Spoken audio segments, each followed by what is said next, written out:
To those who are not aware, I am born and raised in the Philippines, and I'm still a citizen of that country. However, my roots are deeply embedded now in the American soil.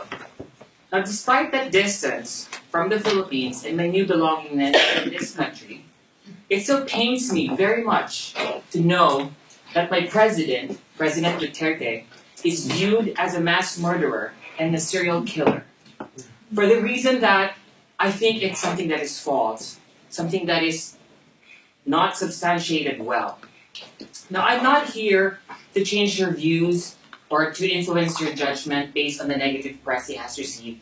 I'm just here to inform you and educate you of the things that are truly happening in my country. He is not a murderer. He is not a serial killer.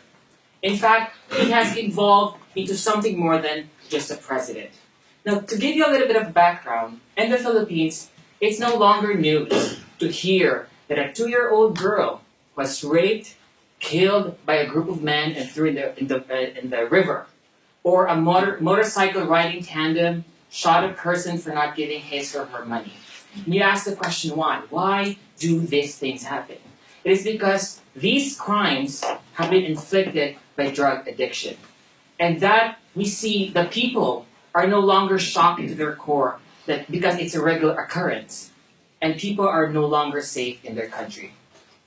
So when President Duterte took office last June 30, he took an oath to campaign against the war on drugs. And with that, he started from out of 3 million addicts, 700,000 were arrested. Were surrendered. That's a lot of numbers, 700,000.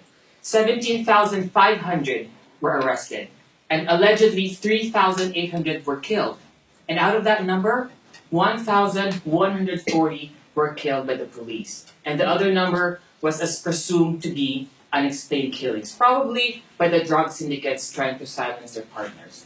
Now you ask me, how can I keep a straight face? 1,140 people were killed by the police. Aren't they supposed to be protecting and serving the people? That is true. However, the directing of the president was very clear, in fact, crystal clear, that if the suspect resists arrest and the resisting officer's life is put in danger, kill him. Now, is that something absurd? I don't think so. Why? Because in any law book, in any country, protecting your life, doing your duty, is something that is legal and considered to be acceptable.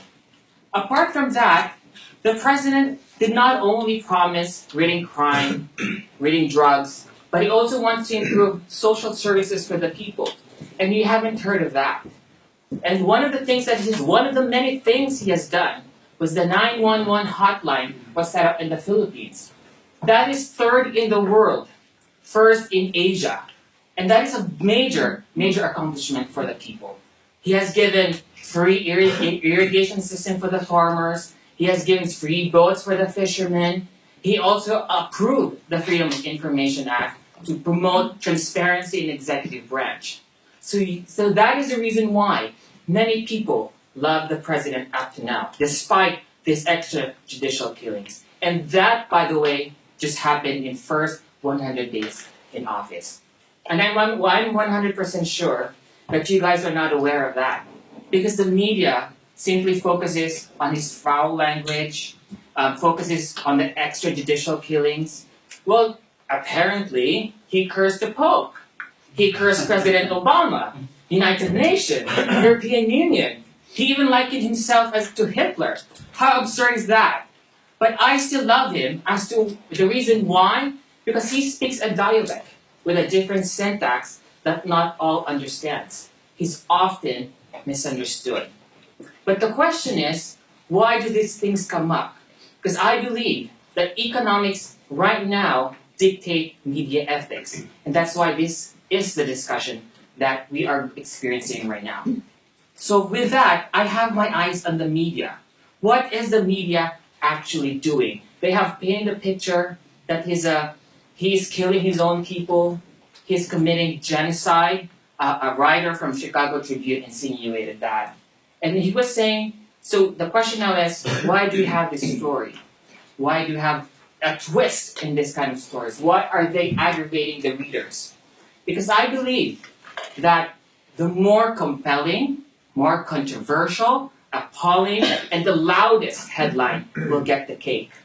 And because of that, we see that they promote these kinds of stories not only on TV, not only on radio, not only on magazines, but on social media. Currently, that is the most effective and fastest way to disseminate information. So why do they keep doing that? Because the more likes, the more you comment on it, the more you share it on Facebook, that represents numbers. People are involved in it. And what does that mean? That translates to a conversion of assumed credibility and newsworthiness. And what does that help for the media? I, as an advertiser, would want to be involved in a media company where there are a lot of readership, where there's a lot of activity, exchange. So in the end, the more compelling the headline is, the more we get advertisers and ultimately profit. So the question is, how easy can you make a balanced and fair headline? I would say just present the facts and data. How easy is it to stand out from the slew of news agencies we have in the world? It's not easy. It's difficult. So that's when you make these statements, convoluted statements to attract attention. So for the media company, I ask of you, please preserve the truth while running your business.